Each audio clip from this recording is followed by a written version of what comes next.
위하여 혼과 영과 및 관절과 골수를 찔러 쪼개기까지 하며 또 마음의 생각과 뜻을 판단하나니 지으신 것이 하나도 그 앞에 나타나지 않음이 없고 우리의 결산을 받으실 이의 눈앞에 만물이 벌거벗은 것 같이 드러나느니라.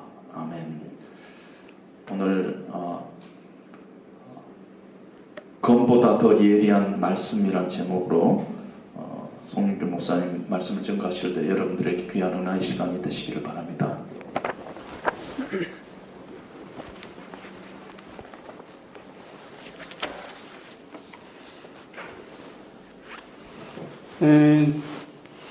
저희의 신앙에 있어서 늘 교정이 필요하고 또 성숙이 필요하고 또 이제 올바른 목표로 지향해야 될 게 뭐 여러 가지가 있지만 저는 그런 것들이 형식적 신앙, 또 피상적 신앙, 또 위선적 신앙이 아닌가 그런 생각들을 해보게 됩니다. 뭐 형식적 신앙, 피상적 신앙, 위선적 신앙 이렇게 얘기했지만 이 세 가지는 서로 맞물려 있죠. 형식적 신앙이라는 것은 보통 이 타성에 젖어서 그냥 딴 사람의 시선을 의식하면서 위신 체면 때문에 신앙생활하는 것, 그렇게 묘사할 수 있겠죠. 피상적 신앙이라는 것은 그 신앙의 본질이 우리 내면과 마음 중심에 영향을 끼치지 못하고 대부분의 경우 그냥 이 표면과 외양의 수준에만 머무르는 것이죠. 한 걸음 더 나가게 되면 이것은 이제 위선적 신앙으로 발전할 가능성이 높습니다. 소위 겉과 속이 다른, 소위 표리부동하다, 우리가 그런 말 쓰지 않습니까? 이 심령 깊숙한 곳에서의 몸부림, 씨름, 이러한 분투 없이 그냥 사람들 보기에만 그런 채 하든지 그럴싸하게 꾸미는 이 형식적 신앙, 피상적 신앙, 위선적 신앙은 아마 거의 실은 한 가지인데 갈수록 증상이 심해지는 것을 조금 다르게 묘사했을 따름입니다. 이러한 형식적 신앙, 피상적 신앙, 위선적 신앙은 결국 인격적 변화나 내면의 갱신이 이루어지지 못하도록 한다는 점에서 악한 영향이 크다, 그렇게 얘기할 수 있습니다. 하나님께서는 이런 걸 아시기 때문에 우리에게 말씀을 주셨습니다. 하나님의 말씀이 우리의 형식적 신앙, 비상적 신앙, 위성적 신앙으로 퇴행하는 것을 미리미리 예방하고 방지해 준다는 거죠. 그런 의미에서 하나님의 말씀이 검과 같다. 뭐 검과 같을 뿐만이 아니고 사실은 검이다 라고 얘기한 부분도 있죠. 에베소 6장 17절에 보면 성령의 검, 곧 하나님의 말씀을 가지라, 그렇게 이야기했기 때문에, 그래서 이 성령께서 말씀을 통해서 우리를 수술하시고 역사하시는 아주 역동적인 모습이 오늘 읽은 이 히브리서 4장 12절에 기록이 되어 있는 것입니다. 히브리서 4장 전체적인 맥락을 보자면은 이 히브리서를 받는 사람들의 경우 기독신앙을 버리고 다시 이제 옛날로 돌아가고자 하는 그것이 가장 큰 문제였습니다. 근데 그것을 깨우치기 위해서 특별히 이 히브리서 기자는 시편 95편 7절부터 11절 본문의 기초에서 권면을 시도합니다. 가장 문제되는 게 뭐냐? 이 완악한 마음, 이 불순종의 태도, 이걸 버리고 다시 안식에 들어가기를 힘쓰라. 그걸 쭉 설명하는 맥락에서 오늘 히브리서 4장 12절 13절 말씀을 하고 있는 것입니다. 우리의 마음이 얼마나 완악한지, 우리는 여러 핑계를 대면서 이렇게 합리화하고 핑계를 대면서 불순종하는지 이것들을 그려내는 그 역할을 바로 하나님의 말씀이 한다. 이렇게 설명하고 있는 거죠.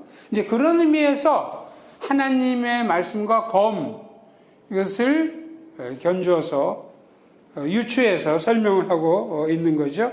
하나님의 말씀의 특징은 세 가지라고 히브리서 기자는 얘기합니다. 제일 첫 번째 12절 보면 살아있고, 이건 우리가 누구든지 이해할 수 있는 그런 하나님 말씀의 특성입니다. 죽어있는 그 대상은 아무런 힘도 발휘하지 못하고 그 영향력을 나타내지 못하겠죠. 생명력을 발휘하지 못하겠죠. 그거에 반대되는 것이 바로 하나님의 말씀이라는 겁니다. 살아있다. 두 번째로 하나님의 말씀을 설명하는 그 특성이 활력이 있다. 이런 표현입니다. 활력이 있다. 예전 개역 성경에는 운동력이 있다. 이렇게 번역을 한 경우도 있었습니다. 이것은 실효성이 있고 뭔가 이 효능을 나타낸다는 뜻입니다. 그러니까 아마 이렇게 살아있고 또 활력이 있다. 이런 하나님의 말씀의 특성을 상기시키는 구약의 한 부분을 우리가 인용하려면 아마 이사야서 55장 10절과 11절이 거기에 해당하겠죠. 이는 비와 눈이 하늘로부터 내려서 그리로 되돌아가지 아니하고 땅을 적셔서 소출이 나게 하며 싹이 나게 하여 파종하는 자에게는 종자를 주며 먹는 자에게는 양식을 줌과 같이 내 입에서 나가는 말도 이와 같이 헛되이 내게로 돌아오지 아니하고 나의 기뻐하신 뜻을 이루며 내가 본한 일에 형통함이라. 그래서 앞부분에 땅을 적셔 소출 나게 하고 싹이 나는 것은 주로 이 생명력에 대한 것, 살아있다는 걸 설명하고, 이것이 실제로 파종하는 자에게 종자를 주고 먹는 자에게 양식을 준과 같이 한다. 이것은 이 실효성, 여기에 대한 설명이라고 볼 수 있겠죠. 이렇게 하나님의 말씀은 살아있고 활력이 있을 뿐만이 아니고 세 번째 특성으로서 예리하다라고 나와 있습니다. 예리하다는 우리가 잘 아는 것처럼 날이 아주 서 있고 뾰족하다, 그렇게 이해할 수 있을 것입니다. 그런데 이 세 번째 특성을 설명할 때는 앞에 두 가지 특성을 설명할 때와 달리 그 앞에 부연의 설명이 따라 그 앞에 나타나는 것을 발견합니다. 그냥 살아있다, 활력이 있다 그렇게 하고 예리하다 이렇게만 얘기하는 게 아니고 좌우에 날선 어떤 검보다도 예리하다, 이렇게 일종의 묘사가 앞에 나타난다는 것입니다. 보통 칼을 묘사할 때 한자로는 도와 검을 구별을 합니다.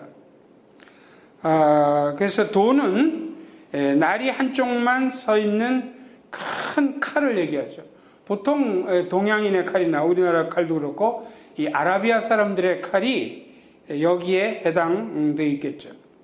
그러나 검은 양 날이 다 서 있는 로마 군사들의 무기를 설명할 때 사용이 됩니다.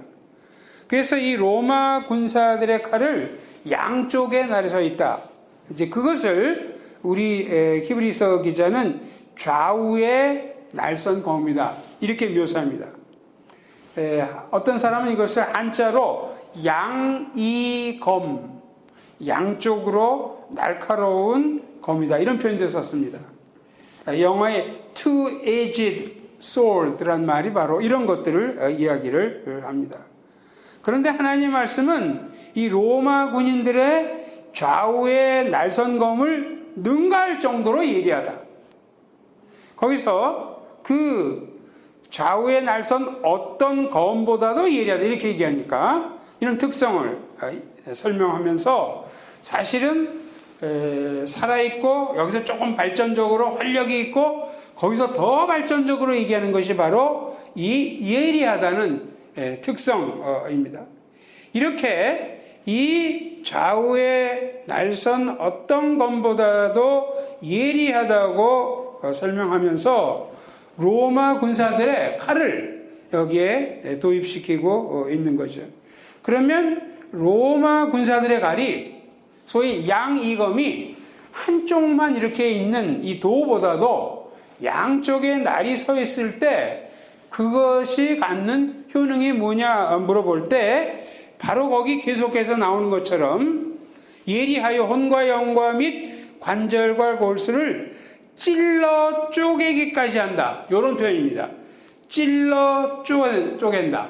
이 두 가지가 로마 군사들의 양이검이 한쪽만 날이 서 있는 이런 중국의 도라고 얘기해야 되는 이것보다 어떤 면에 유리하냐 물어볼 때 처음에 찌르는 힘이 있다. 이 찌르는 힘이라는 것은 우리말 번역이 아주 명료하진 않은데 그 히라보 단어를 보면 꿰뚫다는 말입니다. 즉 꿰뚫고 들어가다. 침투력 혹은 관통력. 양쪽에 날이 서 있기 때문에 관통하는 힘이 한쪽보다 훨씬 더 대단한 위력을 나타낸다는 거죠. 그 다음에 또 한 가지는 어떤 또 효능을 나타내느냐? 쪼개기까지 한다. 찔러 쪼개기까지 한다. 이것은 말 그대로 분할하고 쪼개는 거, 이 절개력을 얘기합니다. 그래서 이 하나님의 말씀을 설명함에 있어서 로마 군사의 이 칼을 도입을 하면서 침투력과 절개력 아니면 관통력과 절개력을 여기서 나타내고자 하는 것이죠. 그렇기 때문에 로마 군사들의 칼을 사용할 때 거기 나온 거죠. 관절과 골수를 찔러 쪼갠다. 관절이든 골수든 관절에 대해서도 관통력을 행사하고 또 절개력을 행사하고 골수에 대해서도 관통력을 행사하고 또 절개력을 행사하고 이렇게 히브리서 기자는 하나님의 말씀의 그 특성들을 점진적으로 발전적으로 묘사하고 있는 것입니다. 그러나 이제 로마 군인들이 사용하는 이 양이검, two-edged sword 이것과 하나님의 말씀과는 굉장히 비슷한 점도 있지만 차이도 있어요. 그 차이가 이제 뭐냐면은 로마 군사들의 그 칼은 관절과 골수를 찔러 쪼갭니다. 관절과 골수를 관통력을 발휘하고 또 절개력을 발휘합니다. 그러나 로마 군사들의 칼이 인간의 혼과 영을 찔러 쪼갤 수는 없어요. 그것은 하나님의 말씀이 하는 일입니다.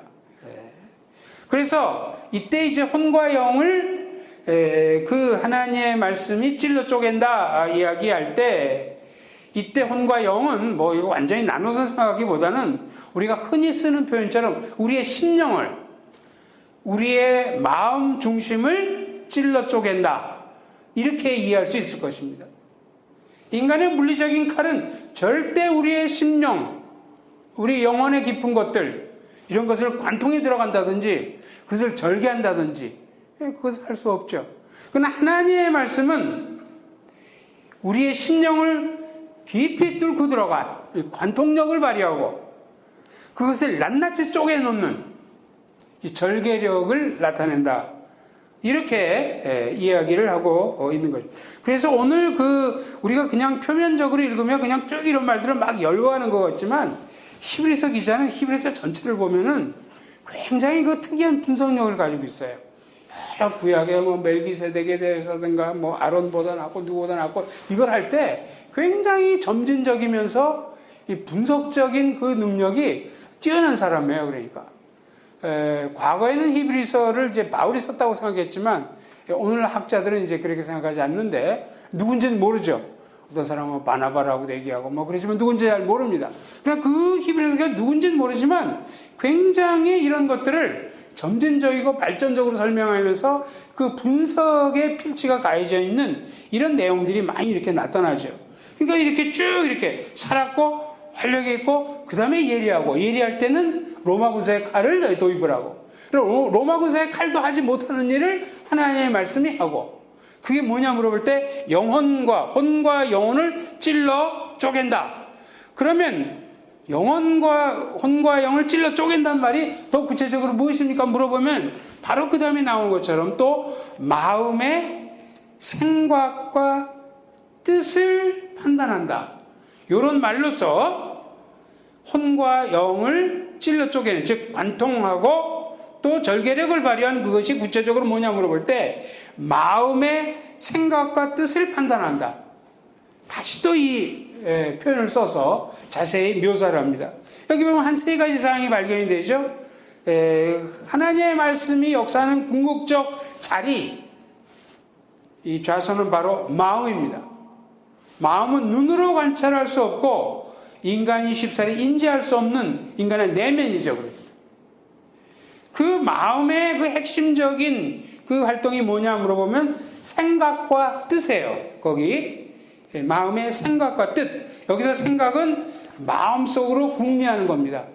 인간은 깊이 이게 숙고, 리플렉션하고 그러잖아요. 이 되비춰보죠. 이것이 그러한가 내 마음속에 이 성찰. 그 다음에 내면을 관찰하는, 이것을 특별히 심리학이나 철학에서 내성, 인트로스펙션 이렇게 얘기하죠. 오관에 의해서 바깥을 보는 것과 달리 그 락 같은 철학자도 이것을 내성이다 이렇게 이야기를 해요. 그래서 이 생각이란 말은 마음속으로 궁리하는, 숙고, 성찰, 내성 이런 것들을 얘기합니다. 그 다음에 뜻이란 말은 우리의 관념이나 우리의 의향, 우리가 의도하는 바 이런 것들을 얘기합니다. 그래서 이 마음이 하는 이 생각과 뜻, 여기에 대한 것이고, 여기 대해서 어떻게 하느냐 물어볼 때 마음의 생각과 뜻을 판단한다. 이때 판단하는 거, 나쁘게 본다 이런 뜻보다는 비판적인 고찰이라는 거죠. 그것을 식별하고 감찰하고, 그래서 올바른 비판력을 발휘하게 된다. 그렇게 지금 아주 가면서 점점 세세히 그것을 묘사하고 있습니다. 이러한 하나님의 말씀이 우리의 마음의 생각과 뜻을 판단한다 이렇게 이야기할 때 오늘날 우리가 잘 아는 그런 표현으로 이것을 이해한다면 이런 것입니다. 하나님의 말씀은 인간의 생각들과 의향들 속을 파고 들어갑니다. 이 관통력, 침투력이죠. 그 파고 들어가가지고 그 안에 복잡하게 얽힌 생각에 이 다차원적인 어떤 형성 내용, 인간의 마음은 굉장히 여러 차원에서 형성된 말을, 근데 그것을 다 파헤치고 들어가서 그 핵심이 무엇인지를 낱낱이 백일하에 드러내는 이런 역할을 한다는 겁니다. 인간은 다른 이의 내면적 정신활동과 그 내용을 온전히 파악하지 못합니다.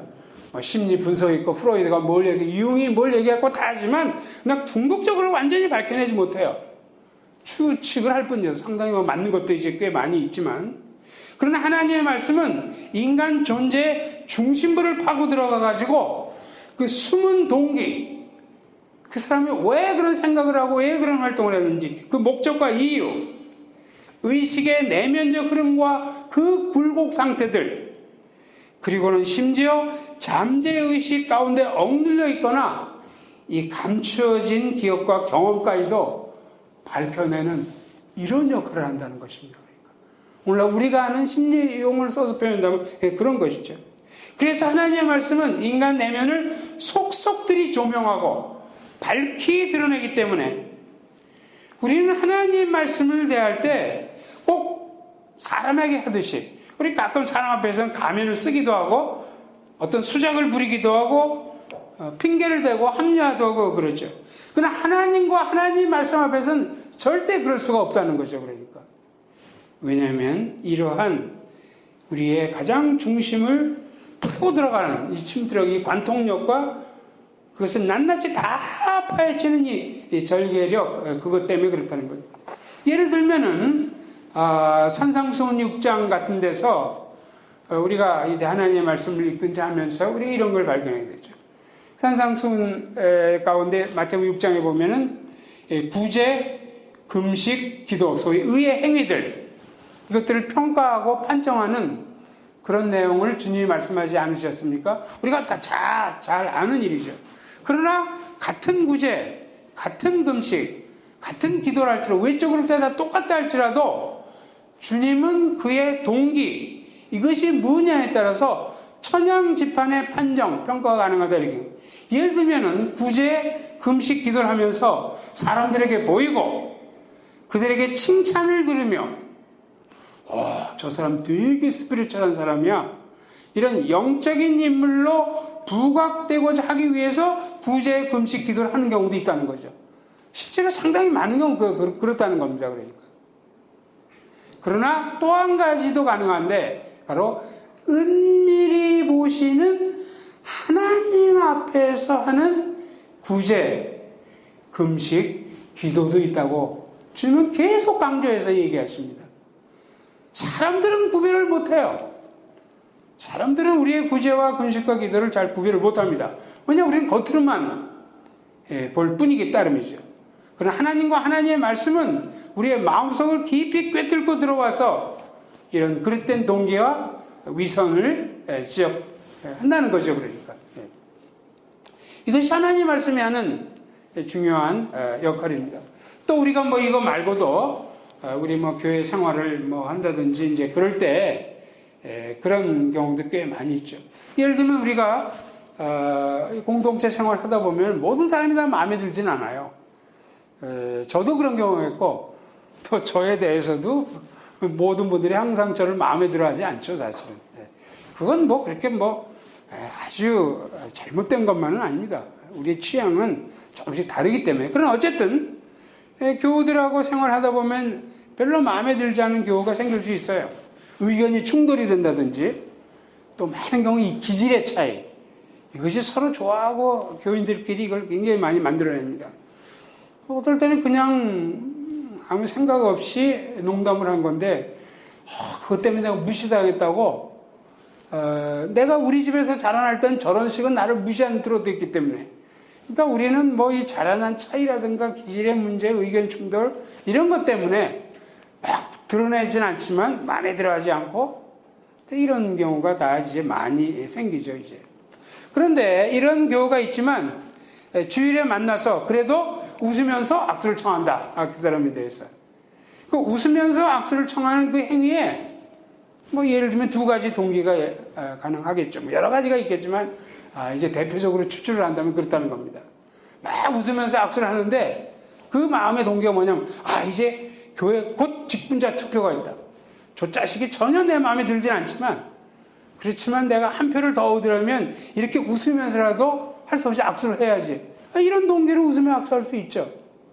그러나 그렇지 않은 동기로 웃으며 악수할 수도 있습니다. 주님, 저 교우가 현재 제 마음에 안 드는 것은 사실입니다. 그러나 그는 나의 형제입니다. 주께서 그를 위해서도 보혈을 흘리셨고 그도 사랑하십니다. 원수도 사랑하라고 하셨는데 하물며 내 마음에 안 드는 그 형제겠습니다. 힘들지만 저를 도우셔서 앞으로 그를 사랑하게 하시옵소서. 이러한 마음 자세를 가지고 웃으면서 악수를 청할 수도 있죠. 그러니까. 그래서 웃으면서 악수를 청하는 것 자체로 모든 것이 다 판정되는 것이 아니고 그의 마음의 동기가 뭐냐는 거죠. 웃으면서 악수를 청하는 것은 겉으로만 나타나는 것입니다. 사람들은 왜 그런지 모를 수 있죠. 그러나 하나님과 하나님의 말씀은 우리의 마음속의 속을 다 관통해서 꿰뚫고 들어갑니다. 그리고 너의 동기가 뭐냐?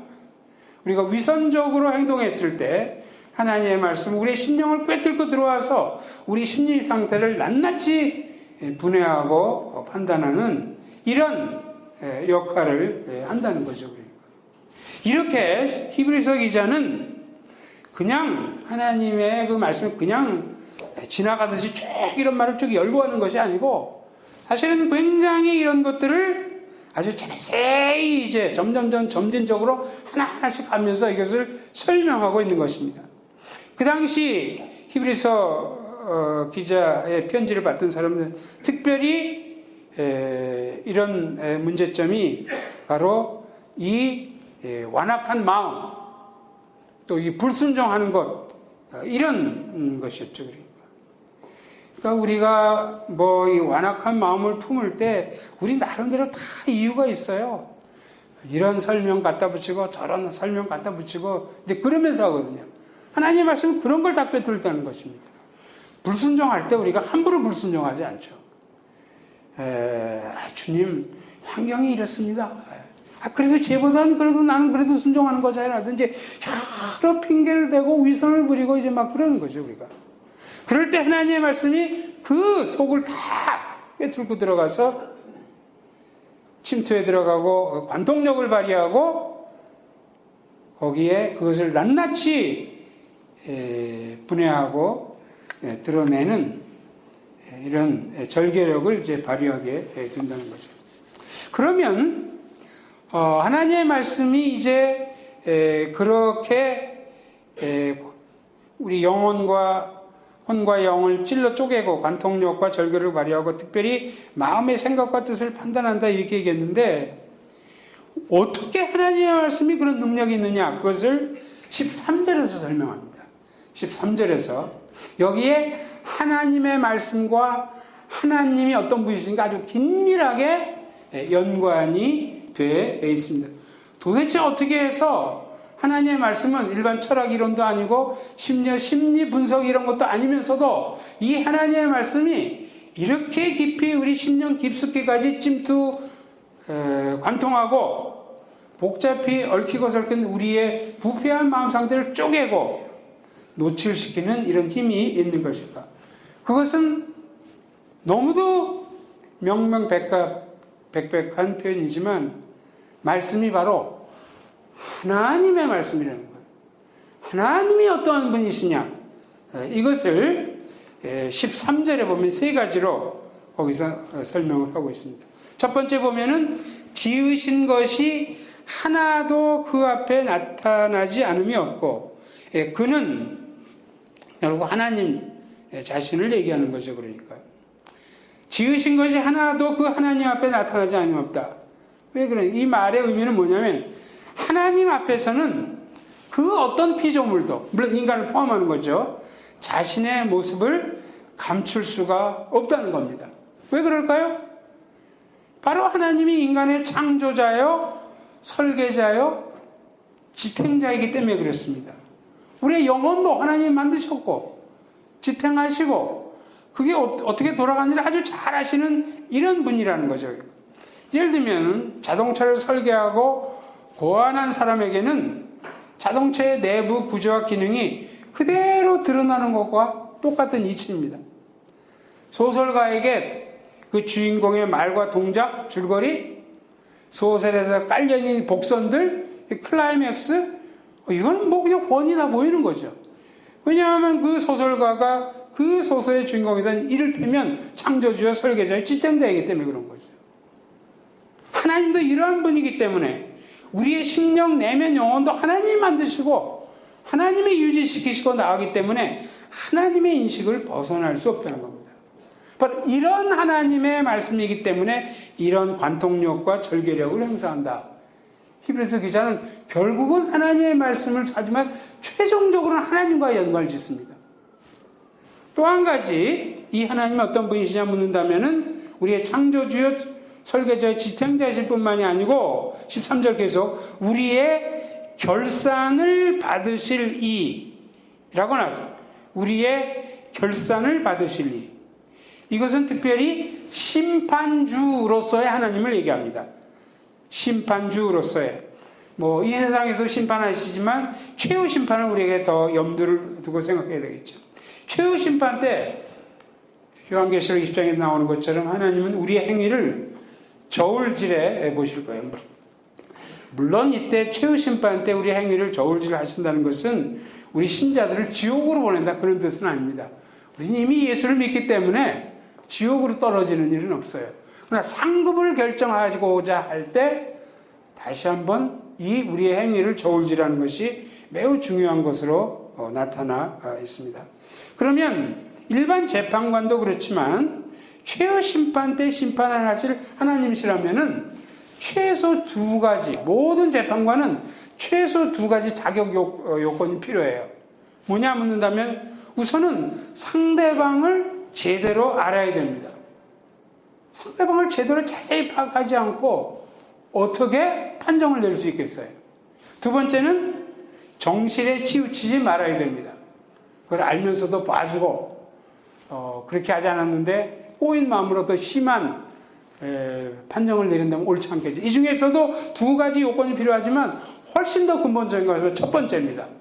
그 상대방을 명확하게 그가 왜 그런 행위를 저질렀고 왜 그런 말을 했고 왜 그때 그 사람과 싸웠고 왜 그때 신문에다 크게 이제 광고를 냈고 뭐 이런 모든 것들을 단순히 행위뿐만이 아니고 그의 동기와 목적과 이유, 상황 등을 빠짐없이 고려해서 아주 정확하게 파악하는 이게 심판자로서의 가장 근본적인 자격이라는 거죠.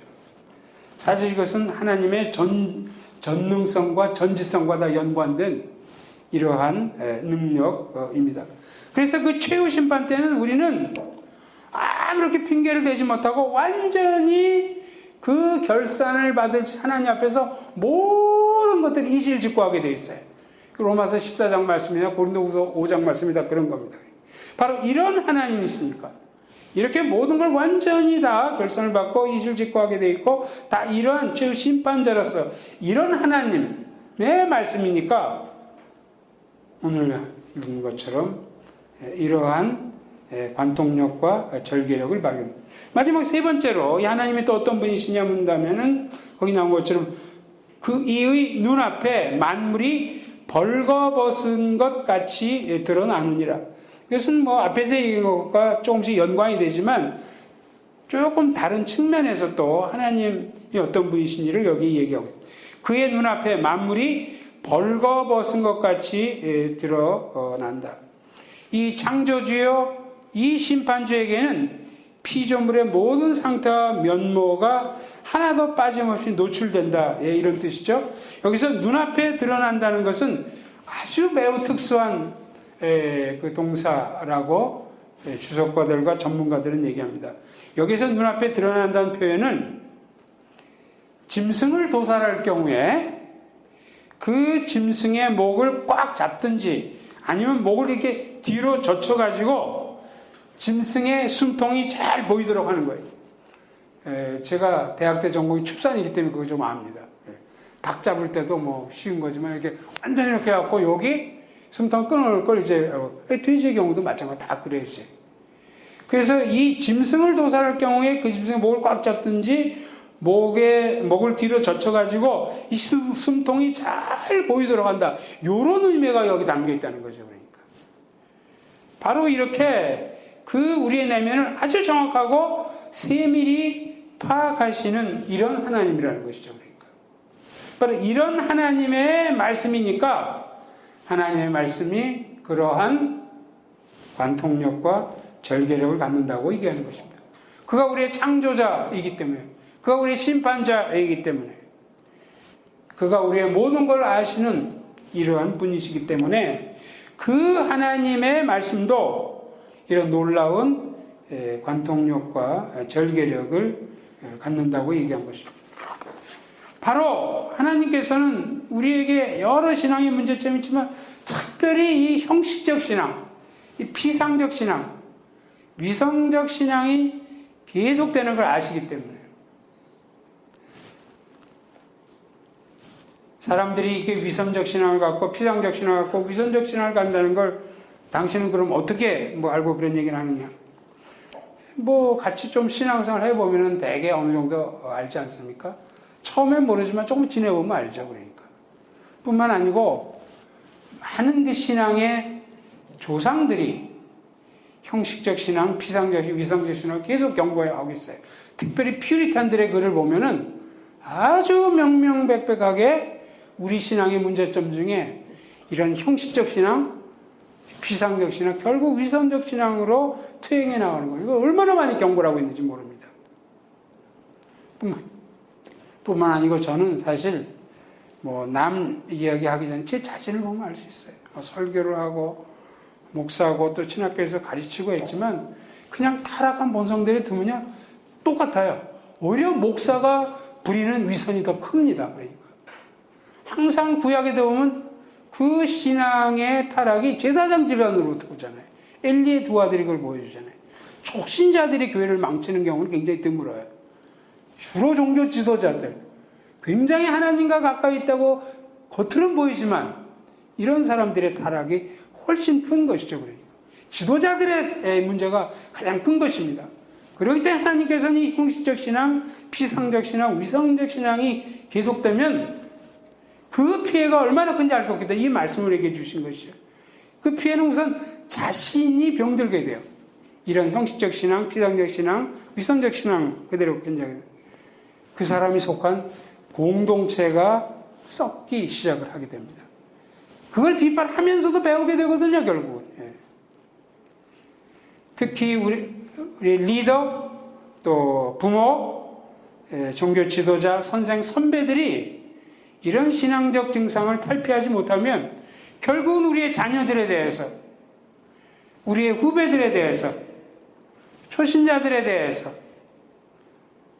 우리가 가르치고 지도해야 할 이 학생들에 대해서 이 독버섯 같은 악 영향을 미친다는 것을 절대 간과해서는 안 됩니다. 네, 절대. 우린 끊임없이 하나님과 하나님 말씀을 자기를 비춰서 이 관통력과 절개력을 발휘하는 이 하나님 말씀에 자기를 노출시킬 필요가 있어요. 하나님 앞에서 늘 우리는 자신에 대해 진실하고 정직해질 필요가 있습니다.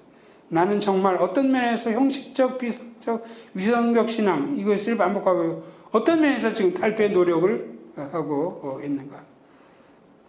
남의 눈에 보인 거 말고 정말 정직하게 하나님 앞에서 내 자녀를 돌아볼 때 도대체 나는 어떤 상태에 있는가 이런 것들을 살펴야 된다는 거죠. 그리고 발견될 때 하나님께 고쳐달라고 울부짖고 매달리고 주님 저를 고쳐주시지 않으면 저도 죽고 공동체도 망합니다. 좀 간절한 이런 속으로부터 나오는 이 회개와 이것이 있어야만 된다는 거죠. 물론 이거 고통스럽습니다. 저도 이런 제 위선적 모습 발견하고 할 때 굉장히 하기 싫어요. 얼마나 괴로운지. 그러나 하나님의 말씀은 우리를 잘 인도하고 빛이 되고 이런 좋은 면도 있지만 우리를 수술하는 면도 있다는 걸 잊어서는 안 돼요. 오늘 나온 이건 전부 수술 작용이거든요. 우리가 싸워갈 때 그냥 다 좋다 진단만 내리면은 그것이 올바른 의사라고 얘기할 수 있을까요? 힘들지만 이 수술을 받아야 됩니다. 그래서 우리는 이 성령에 거하는 하나님의 능력이 내 심령에 역사하기를 간구할 필요가 있습니다. 우리의 심령이 찔러 쪼개기고 속이 드러나도록 하는 것이죠. 수치스럽고 괴롭고 한탄스럽지만 그러나 그것이 회복의 길이요 그것이 치유의 길로 나아가는 중요한 관문이 된다는 것을 잊어서는 안 될 것입니다. 물론 우리는 사람들 앞에도 옳혀야 되고 사람들의 눈길을 전혀 의식하지 말고 살아가는 건 아니에요. 그것도 물론 가장 기본적으로 필요한 것입니다. 더 중요한 것은 우리가 하나님 앞에서 어떻게 살고 있냐는 것입니다. 그래야지만 우리는 이 말씀의 이 능력을 경험하게 될 것이고 좀 더 그래도 하나님이 원하시는 사람, 하나님의 마음에 합한 사람들이 될 수 있을 것입니다. 기도하시겠습니다. 우리의 신앙의 여러 면모와 구체적인 영적 여정을 주님은 잘 아십니다. 사람들은 우리가 속이고 또 사람들은 그냥 넘어갈 수 있을지 몰라도 하나님과 하나님의 말씀은 만홀의 여김을 받지 않고 우리의 위선적이고 참 부끄러운 모습을 찔러 쪼개시는 그것을 인정합니다. 하나님께서 다 이유가 있어서 이런 말씀의 기능을 우리에게 허락하셨사오니 이 놀라운 하나님의 은혜의 방편을 놓치지 않도록 도와주시옵소서. 남을 비판하기 이전에 주님, 저도 제 자신을 들여다봅니다. 제가 제 자신이 형식적 신앙, 피상적 신앙, 위성적 신앙으로 퇴행하고 있는 것이 무엇인지를 늘 살펴보기를 원합니다. 힘들고 어렵지만 그래도 주님 앞에 내놓기를 바라며 수술받기를 원하며 주께서 고쳐주시고 치유하시고 만져주시고 회복시켜 주시기를 간구합니다. 이 말씀의 이 능력 앞에 진정한 회개와 회복이 일어나도록 도와주시옵소서. 우리 주 예수 그리스도 이름으로 간절히 기도합나이다. 아멘.